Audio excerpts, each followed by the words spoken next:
Sir, misis niyo lang pala. Yun nga ang ibig kong sabihin.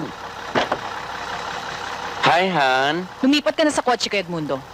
May party tayong pupuntahan. Late na tayo, ang tagal-tagal mo akong pinaghintay. Akala ko ba hindi ka na mag-attend? Ako na lang pupunta.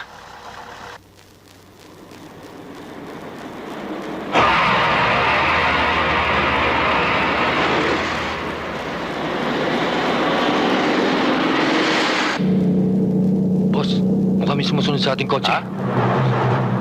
Naloko na ang bus.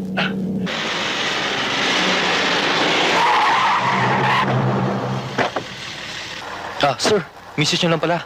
Yun nga ang ibig kong sabihin. Hi, Han. Lumipat ka na sa kotse kay Edmundo. May party tayong pupuntahan. Late na tayo, ang tagal-tagal mo akong pinaghintay. Akala ko ba hindi ka na mag-attend? Ako na lang pupunta. Naisip kong importanteng pumunta para sa campaign mo.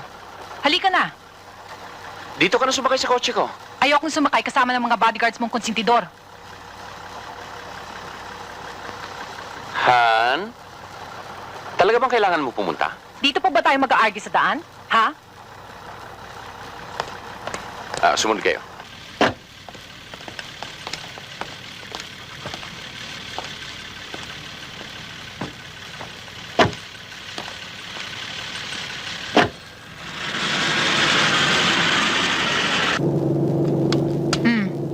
How's your latest conquest? Okay lang. Sa akin, hindi okay. Yung iba mong babae, dinidispatch mo after a few months. Ito, binahay mo pa. Pati pamilya, suportado mo. Ang husay mo naman mag-imbestiga. Kung meron kang espiya sa babae mo, meron din ako. Kawawang Rachel. Doble-doble ang espiya. Kung hindi mo siya kayang dispatcha, tutulungan kita. Han, hindi ka ba naman nasanay sa akin? Kailangan ko ng mga ganitong diversyon. Kailangan ko ng konting exercise. Pag pinalis mo si Rachel, maghahanap din naman ako ng iba. Iba ngayon, Edmundo. Malapit na ang eleksyon. Kung gusto mo maging congressman, buburuhin mo muna yan. Good evening. Good evening. Miss Quatlo. Hello. Hi, kamusta Oh, mo? kamusta ho? Hello. How are you? Mayor, good Hello. Good evening. po. Dor? Good evening po. Hello. Oh, para Turquato. Hello. Hello. Hi. Kamusta Kumusta kayo? Hi. Good evening. Hello. Hi. Oh, comadre. Good evening. Bakit naman kayo? Kanina pa kami naghihintay. Hi.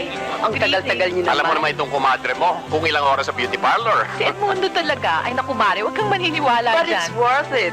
Rowena, hindi ko alam kung anong sekreto mo. Bakit ang ganda-ganda mo? Para kang di tumatanda. Mare, simple lang. I don't let anything worry me. Pag may problema ako, dinidispatch ako kaagad. And besides, hindi ko binibigyan ng konsumisyon. Dapat lang. Hindi ba, padre? Attorney, how are you? Kumusta? Kumusta? Okay. Mayor, panalo na. Well, with your support, how could I lose?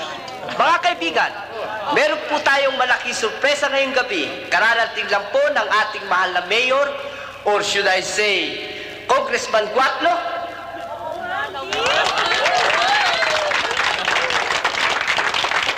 Mrs. Quatlo, pwede po ba makarinig kami na isang magandang awitin? Oh, Kaya naman, Mare. Sila, Mare. Pagbigyan mo na sila, tayo hilingan ka. you're gonna sing. Sige na naman, request. O sige na nga. Ayan.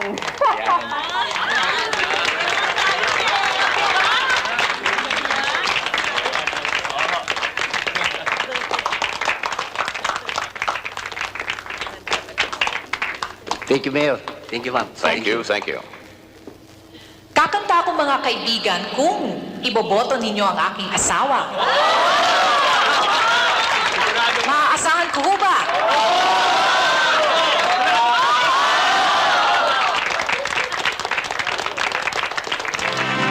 Ang lakas naman ng loob mo.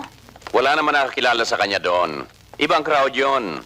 At kung mayroon man, wala magsasalita. Lasenga yung babaeng yun, palibhasa laos na artista. I-skandalahin ka lang nun. Hindi ka na ba nahiya sa mga anak natin? Rowena, akong bahala. Hindi.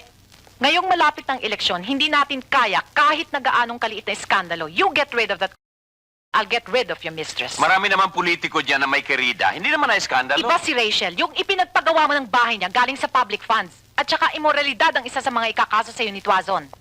Malakas siyang kalaban, Edmundo. Don't underestimate him. Kung gagawa tayo ng parang para mawala siya, bakit naman kailangan madamay si Rachel? Dahil gusto ko. Para nabubuhos ko lahat ng panahon at pagod ko sa pagtulong sa kandidatura mo. Habang nandiyan yung babae niya, nasisira ang concentration ko. Hindi ako makakatulong sa'yo effectively. Mahihiya akong humingi ng extra financial help sa papa. Yan ang dahilan? Isa yon sa mga dahilan, Edmundo. Matagal na nating hinintay ang pagkakataong ito. Milyon-milyon nang nagagastos natin. Hindi tayo magpapatalo dahil lamang sa isang makating babaeng tagapandakan. Hayaan mo. Ako ang kakausap kay Rachel. Nadinig ko na yung linyang yan. Before, sa iba mong kerida, hindi umipekto. Pinatatago mo lamang sila at pagtalikod ko, lumilitaw ulit sila. You take care of Tuazon. I'll take care of Rachel.